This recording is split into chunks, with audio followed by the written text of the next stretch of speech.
We're now heading live to the Pentagon for a briefing momentarily on defense strategy with Undersecretary Douglas Feith and also Rear Admiral William Sullivan.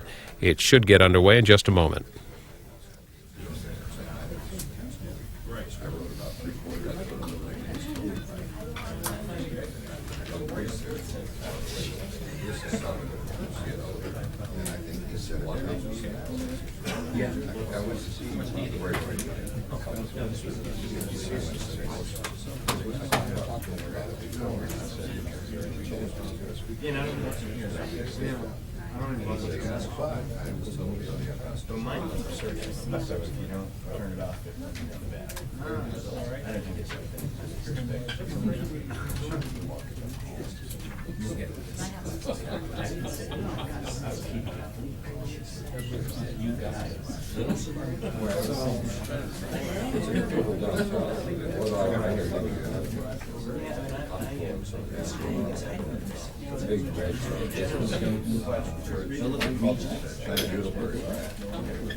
And again, we're waiting the start of this hearing on defense strategy. Should get underway in just a couple of minutes. One of a couple of hearings, briefings we're bringing you from the Pentagon today. Looking ahead to some weekend programming on C-SPAN this weekend, you'll be able to see Supreme Court Justice Antonin Scalia. He spoke this week about constitutional interpretation at the Woodrow Wilson Center. We're going to show you his comments Saturday on America in the Courts, 7 o'clock Eastern, 4 Pacific, on our companion network C-SPAN.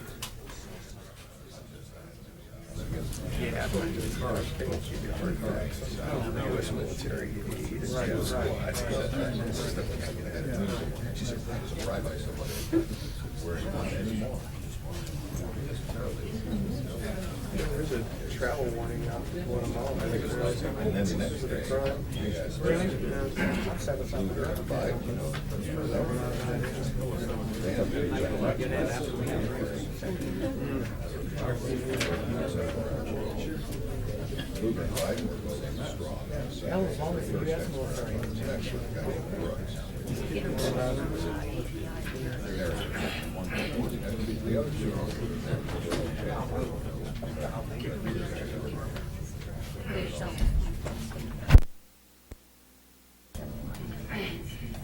well, yeah, I mean, our Capitol Hill person did some story that day, and I think she relied heavily on Biden and Bluebird, that sort of thing. She was that was reasonable because of that report. Hey, Chris. Got a handout? Yeah. Okay. Oh, thank you. I got your back. You know that. Watching my back for me, and I appreciate it. Who else? Anybody else? Got one more for one left to take. Yeah, let me have it. Well, then, just please. I'll get another. Yeah, right.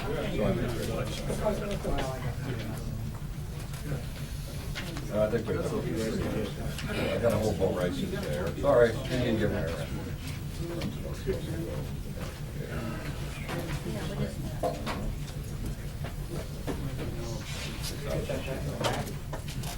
Just a reminder, this weekend on Book TV, live coverage of the Virginia Festival of the Book from Charlottesville, Virginia. A couple of sections to bring you, a couple of segments Saturday, getting underway at 10 o'clock Eastern. And then Sunday, 1:30 in the afternoon, live from Charlottesville, Virginia, the Virginia Festival of the Book.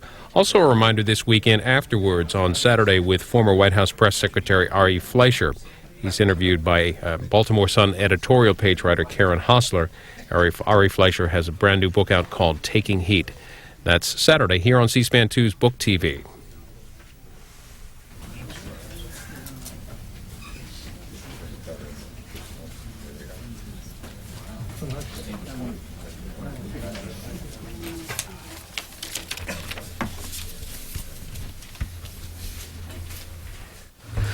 Good morning. I'm Doug Feith, the Undersecretary of Defense for Policy, and this is Admiral Bill Sullivan, who's the Vice Director of the J5, the Strategy, Plans, and Policy Office of the Joint Staff. And we're here to release the National Defense Strategy and the National Military Strategy. The National Defense Strategy is an unclassified document. The National Military Strategy is unclassified with secret annexes, and we'll be releasing the unclassified portion. The National Defense Strategy is the guidance that the Secretary provides to the Department on what the Department has to do to implement the President's national security strategy.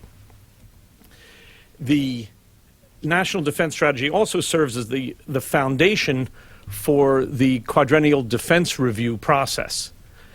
Basically, what the Quadrennial Defense Review does is it asks what kinds of capabilities does this department have to have in order to fulfill the National Defense Strategy. Now, in giving the department its direction, the National Defense Strategy outlines the broader national security strategy of the United States, so that you will see that there are things discussed in the National Defense Strategy that are not DoD responsibilities or missions, but they're included because it's necessary for people in the department to see the broader strategy to be able to understand it and understand what we need to do to fulfill it. With respect to the National Defense Strategy, three of the main ideas are the need to deal with strategic uncertainty, the value of early measures, early action to prevent problems from becoming crises or crises from becoming wars.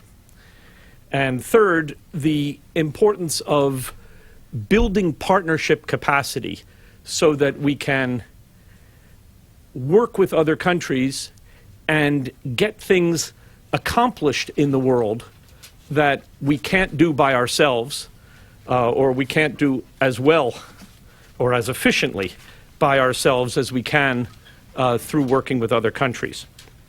Now, the National Defense Strategy defines four strategic objectives. The first is securing the United States from direct attack.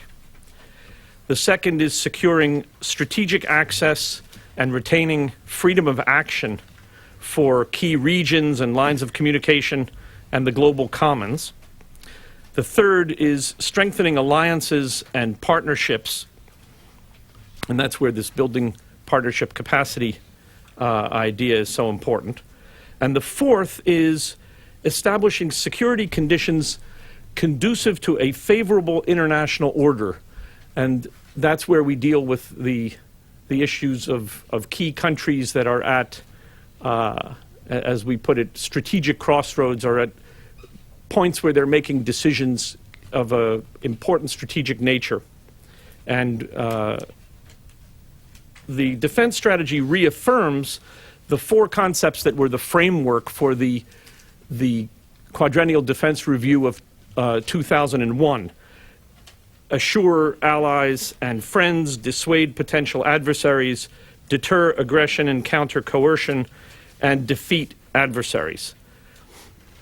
The focus of our planning and capabilities is on what we call the active, forward, and layered defense of the nation, our interests, and partners.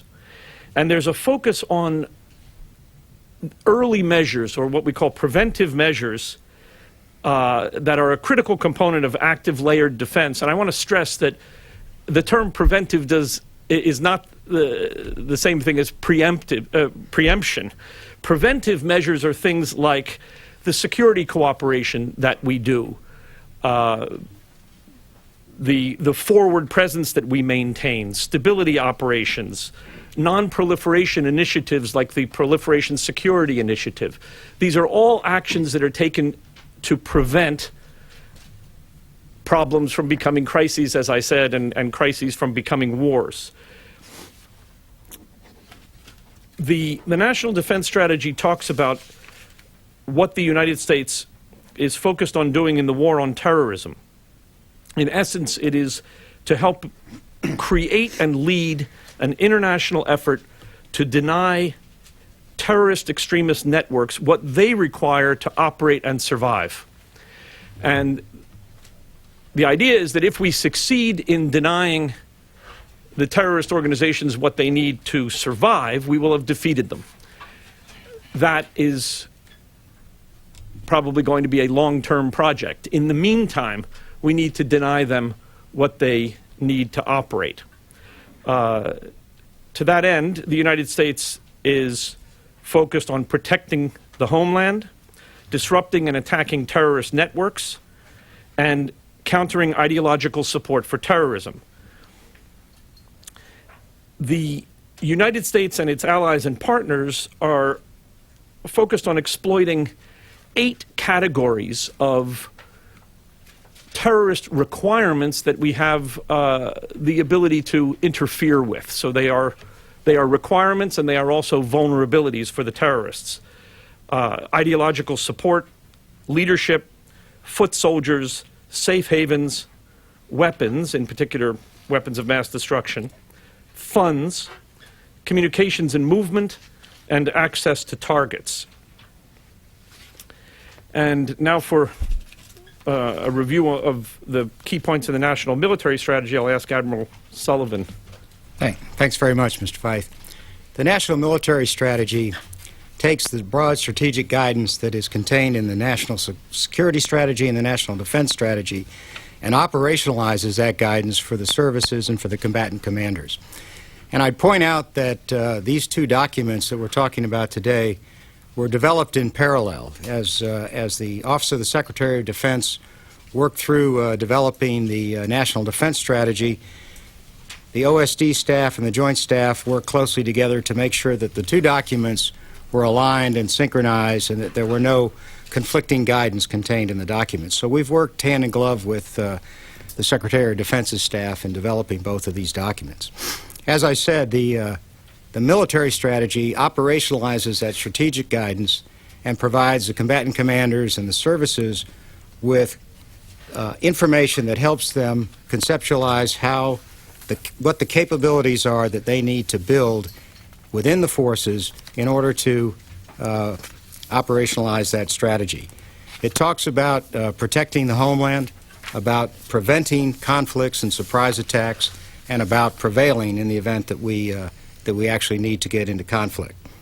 In terms of protecting the United States, it talks in terms of defeating threats closer to their sources, protecting the strategic approaches to the United States, strengthening support to civil authorities. That includes, when directed by the President, assisting civil authorities in homeland defense and homeland security type missions, as well as in consequence management type situations. And it also talks about helping our partners around the world develop the kind of capabilities that they need to contribute to the overall security. In terms of preventing conflict and surprise attack, it takes into consideration our operating patterns, how we're deployed around the world, our cooperation with friends and allies, operations that promote stability and security in key regions. And then finally, in terms of prevailing against adversaries, it talks in terms of having the necessary survivability, lethality, and so forth to prevail in any type of conflict. It reinforces the chairman's goals of winning the war on terrorism, of improving and enhancing jointness within the military services, enhancing our ability to work with other agencies of the U.S. government in a more interactive way, and finally, of winning the war on terrorism. The principles that are espoused are stress agility, the ability to react quickly, the ability to amass force where necessary from dispersed locations. It really stresses speed. And it really stresses jointness and integration. And as I mentioned, not just integration among the services, but integration with our friends and allies and integration with other agencies of the government that are essential for national security. So we really we provide the guidance to the combatant commanders and the services in a capabilities-based approach to guide their development and their thinking about capabilities that we need to support the strategies in the future. Okay. Our goal in these documents was to review the concepts from our earlier strategy documents. In some cases, we reaffirm those concepts. In some cases, we're updating them, incorporate lessons learned over the last 4 years, and to lay the foundation for the work that we're about to launch into for the Quadrennial Defense Review. And I would encourage you to read the documents. I think that there's a lot of thinking that went into them, and we welcome the review and the public debate about them. And now we'll be happy to take some questions. Doug, you've emphasized several times what you call building partnership strategy. The New York Times is reporting today that the United States is inviting close friends and allies, including Britain, to come and discuss issues leading up to the QDR, to take part in them, including classified U.S. military strategy. Is this true? And is it, in fact, a way to try to put in concrete or make more firm cooperation in the future in peace and war? And is this in part a lesson learned from Iraq, where while we did have a coalition, the United States has pretty much borne this burden alone in terms of finances? And anyway, if you go into that, are we doing that with the allies now, inviting them to take part in these classified discussions?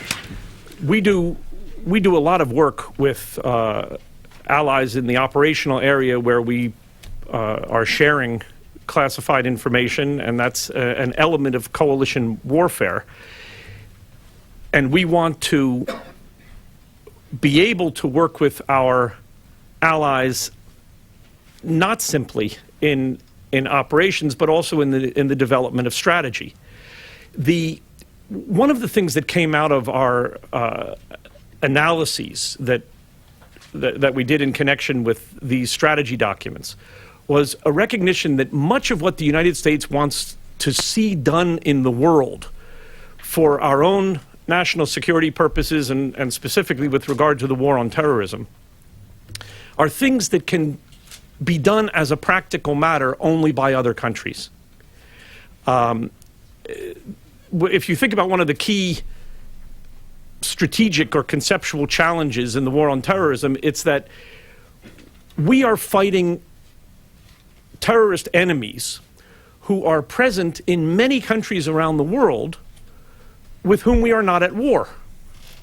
And many of these countries are friends of ours.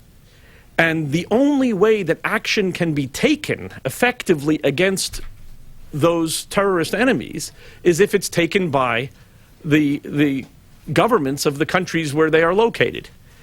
So international cooperation is crucial to our fighting the war on terrorism.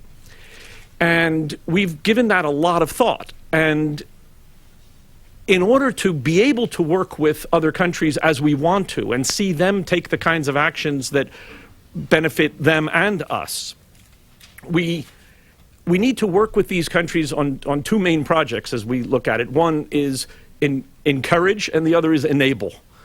And on the encourage side, we want to work with our partners in developing, for example, a common assessment of the security situation, a common assessment of threats, a common assessment of the kinds of capabilities that are needed to deal with those threats.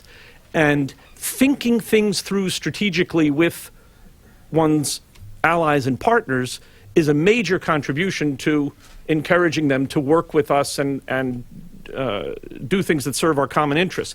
On the other side, there's the enable side. In order for these countries to do things that we want to see done, In many cases, we need to help them with their training, with their equipment. We need to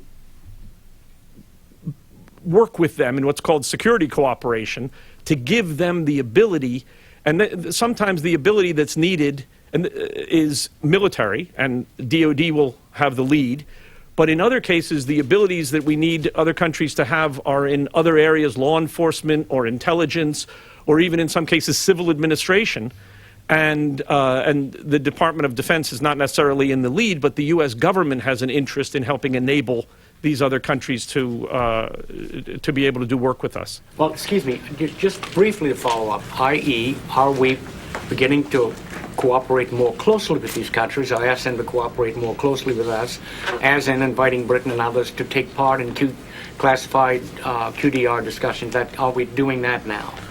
We are interested in getting participation in the QDR from other countries and from other government agencies. In the past, the QDR tended to be a Defense Department project, and it was pretty tightly controlled just within the Defense Department. We think that given the nature of the national security challenges we face, it will promote what we call interagency jointness and a kind of jointness on an international scale if we bring other agencies of the U.S. government and other countries in to work with us on the kinds of things that we're dealing with in the QDR. Doug, I'm a little confused. You're talking about the national defense strategy and the national military strategy, but what about the national security strategy? Are we going to get that too? Are you going to discuss that, or is that something totally separate? Well, the national security strategy came out in, I think it was September of 2002. And so we are operating within that strategy as we have seen key concepts evolve, over the period since then. But that has not evolved. That's still the basic strategy that came out. Well, in writing, the basic strategy is the one that was issued in September of 2002. But as you know, the president has said many things since then that are elaborations on additional guidance on the national security strategy. On page 5 of the National Defense Strategy, under Our Vulnerabilities, our strength as a nation-state will continue to be challenged by those who employ a strategy of the weak, using international fora, judicial processes, and terrorism. I was wondering if you could explain that, because one read it sounds like it equates things like going to legal authorities with terrorism. If you could kind of clarify that for us. Yeah, the only point that we're making is that we're in a fascinating, new, complex international security situation because of ease of travel, technology. There are a lot of things in the world that affect the security environment, and there are various actors around the world that are looking to either attack or constrain the United States, and they are going to find creative ways of doing that are not the obvious conventional military attacks. And we're just pointing out that we need to think broadly about diplomatic lines of attack, legal lines of attack, technological lines of attack, all kinds of asymmetric warfare that various actors can use to try to constrain, shape our behavior, and that's what that point is flagging. So, is a legal line of attack like a Guantanamo detainee challenging his detention in U.S. courts? No, the arguments that some people make to try to, in effect, criminalize foreign policy and bring prosecutions in where there's no proper basis for international for jurisdiction under under international law as a way of trying to pressure American officials. Those are the kinds of World Court. Yes, our position on the International Criminal Court is known. Our view is that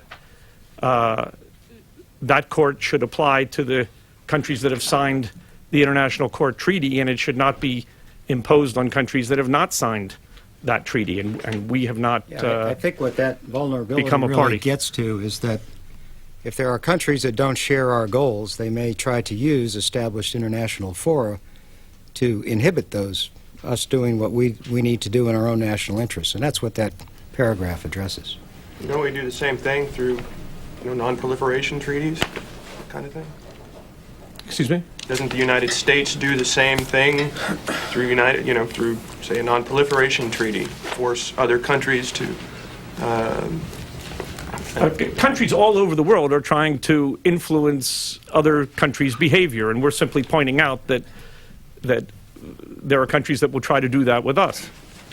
Mr. Feith, would you please clarify what is the real difference between preemptive action and preemption measures? And tell me if I am right. The war in Iraq was a preventive action, and the war in Afghanistan was a preemption measures. And my question is there any possibility for a preventive action, let's say, against Iran? I don't think I agree with your terminology. What I was saying is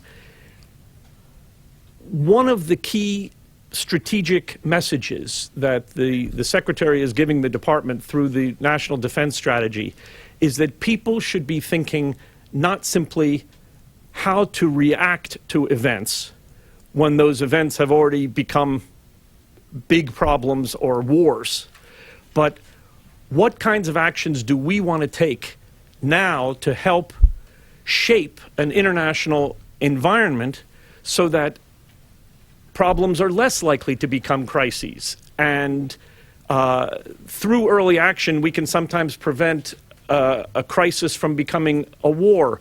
I mean, the kind of intervention that was done in Haiti, the kind of early intervention that was done on the humanitarian operation for the tsunami was an example of doing something quickly so that a large problem doesn't get exacerbated because of the failure to act. There are also things that we can do to shape the environment, like the Proliferation Security Initiative, developing the capacity of other countries to do interdiction of shipments of weapons of mass destruction materials or technology is the kind of thing, a sensible preventive action that can help prevent countries from proliferating weapons of mass destruction. And that, I mean, it serves our interest to prevent problems from occurring or getting worse. What about the war in Iraq or in Afghanistan? It was, I mean, the war in Iraq was a preventive action, and the war in Afghanistan was a preemption measures after the attack of 9/11. I mean, I don't want to get into academic debates about that. How we label. What do you say about the war in Iraq? It was a preventive action. I mean,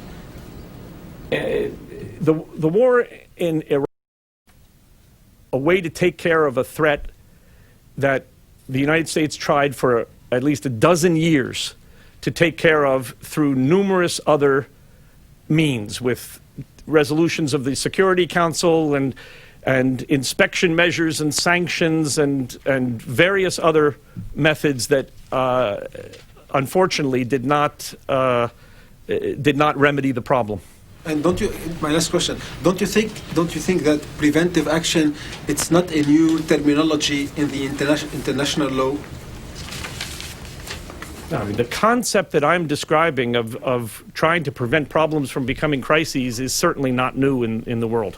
But it does go to the question of, this document does seem to sort of codify the administration's notion that it has the right to wage a preemptive or preventive war. I do think the terminology is not necessarily purely academic, because that's what I'm reading out of this.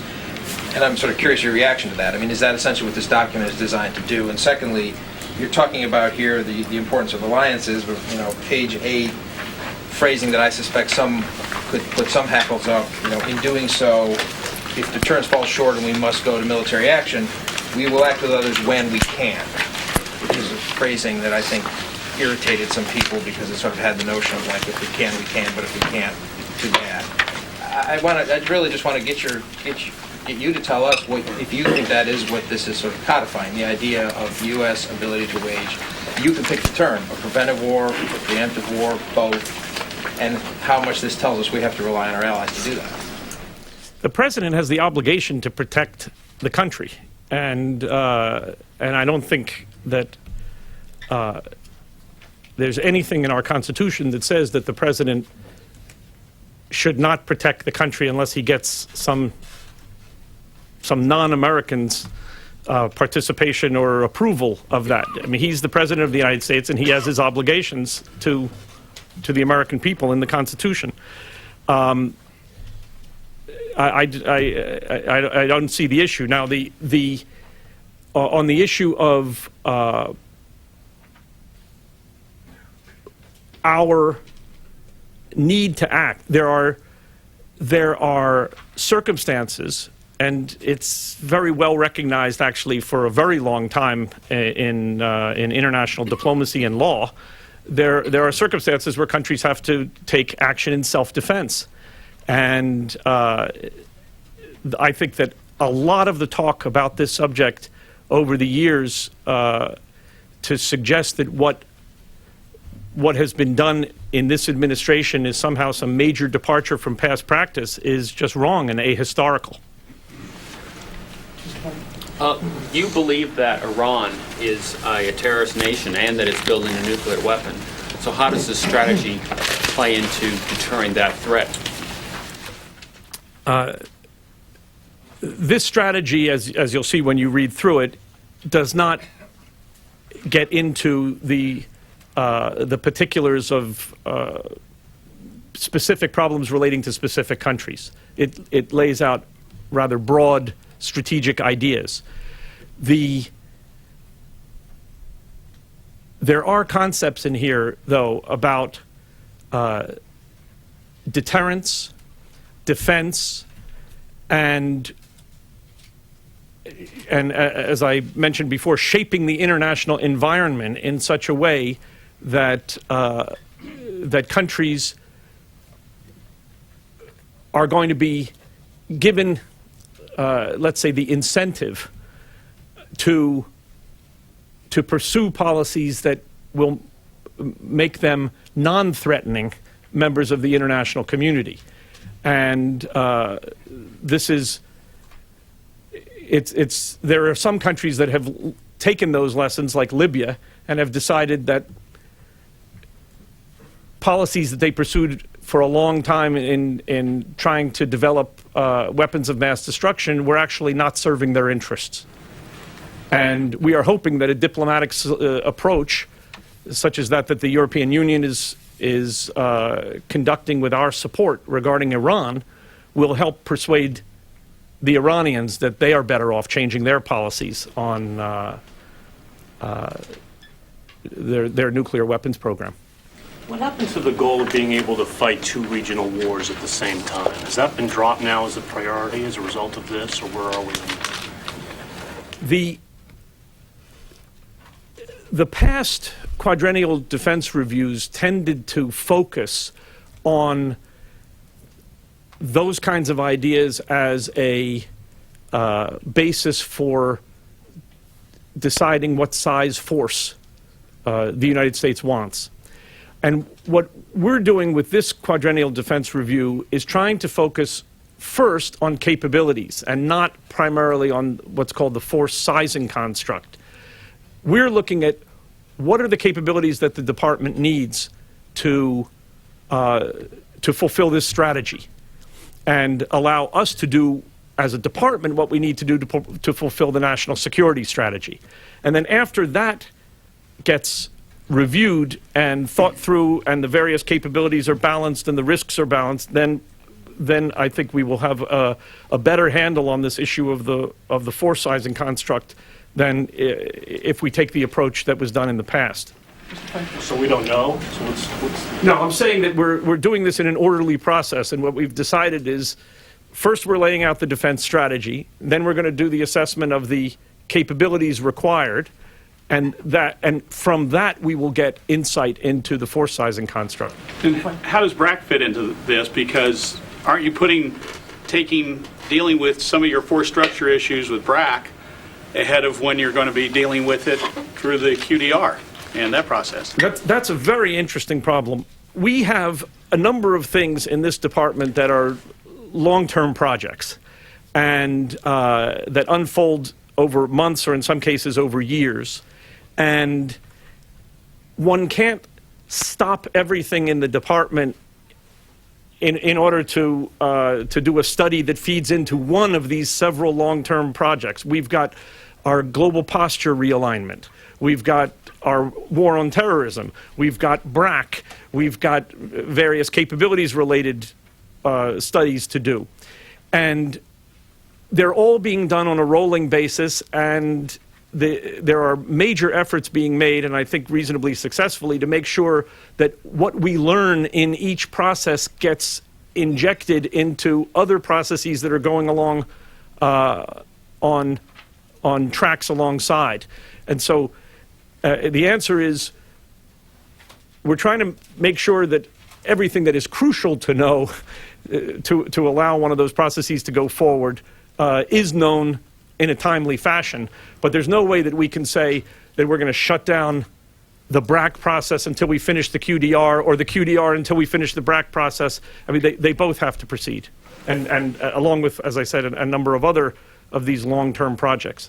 I wonder if you could frame this along the lines of how this is different. What you're unveiling today is different than the policy of containment. I say this because George Kennan died a couple days ago, the architect of containment, and that's in the public domain now in terms of what he did and what containment was. But as a bookend, containment postulated X, and this, how is it different 50 years later? Well, the containment policy was, I think one could say, contributed to a brilliant success, which was the success of the West in the Cold War. My personal view is that President Reagan took the containment policy a step or two beyond what was laid out in the famous writings of Mr. Kennan, and that was a valuable contribution to the victory in the Cold War. The world has changed very substantially since the end of the Cold War, and what these strategy documents are trying to do is to take fully into account the fact that we're not in the Cold War anymore, and the kinds of structures that existed during the Cold War don't now exist. That's part of the reason that we're emphasizing strategic uncertainty. I mean, in the Cold War, one of the main strategic phenomena was that we knew who our major challenger was. And we devoted a lot of intelligence assets, we devoted a lot of military assets to focusing on the Soviet threat. And we had an idea of where we would fight and what the enemy's order of battle was, and we knew a lot, relatively, about the enemy and what we had to plan to do. What we find now is we have a world that doesn't have the kind of structure that it had during the Cold War, and we don't believe that we know where we're going to have to operate militarily. We need, therefore, to plan entirely differently from the way we planned during the Cold War. And what that means is we need to, the way I like to put it is, we need to plan to be surprised. We need to plan to be able to deal with things that we didn't anticipate. And we stress that in this document, and what that means is we need, as Admiral Sullivan was saying, we need agility. We need to be able to react to events. First of all, as I was saying, we need to be able to shape events to the maximum extent reasonable. And then we need to be able to react to events so that we can deliver capabilities promptly and effectively anywhere in the world, because we don't now flatter ourselves into thinking that we actually know where we might have to operate militarily, either in a combat operation or a humanitarian operation. And so we're trying to develop a defense strategy that creates the proper kind of flexibility. That's why there's an emphasis on reshaping our global defense posture.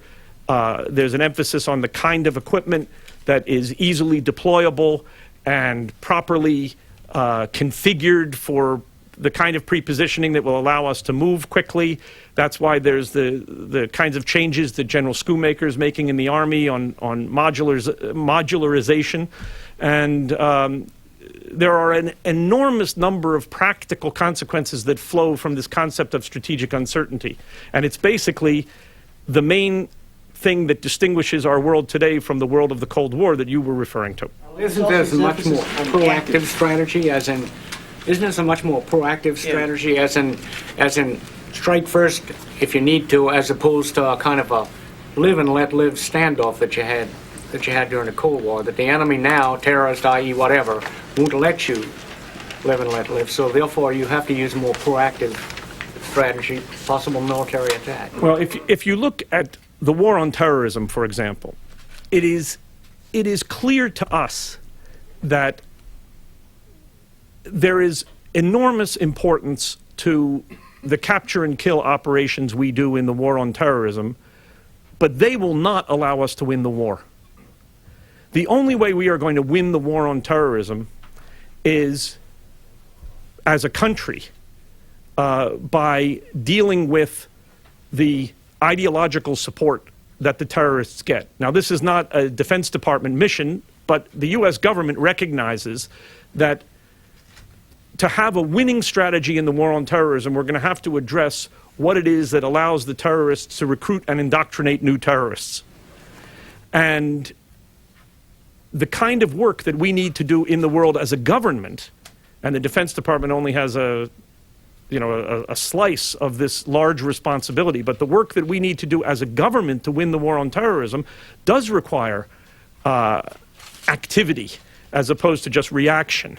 And the president's strategy of freedom and democracy promotion is an example of changing the situation in the world in a way that contributes to strategic victory for us in the war on terrorism. It also serves other U.S. national security purposes. Let's make this the last one. We're running out of time, Doug. Mr. Feith, having said that you don't know where you're going to have to operate, have you identified any areas for priority attention, such as Middle East, Taiwan Straits, Korea, maybe East Africa? I don't think that the world gives us the luxury of picking areas. We have interests all over the world. I dare say that if anybody before September 11th, 2001 was listing places that we would want to focus on as a matter of priority, Afghanistan would have been rather low on the list. I think we need to be very modest about our ability to predict the future. And I think a proper intellectual modesty is built into this concept of strategic uncertainty. And we tried to infuse that idea through these documents. And what that means is we have interests all over the world. We have to be ready to work with countries all over the world, move and act in various types of operations, as I said, spanning the whole range from humanitarian activities, diplomatic activities, combat activities, anywhere in the world that they're required. Is this modesty a lesson from Iraq, showing some of the intelligence lessons?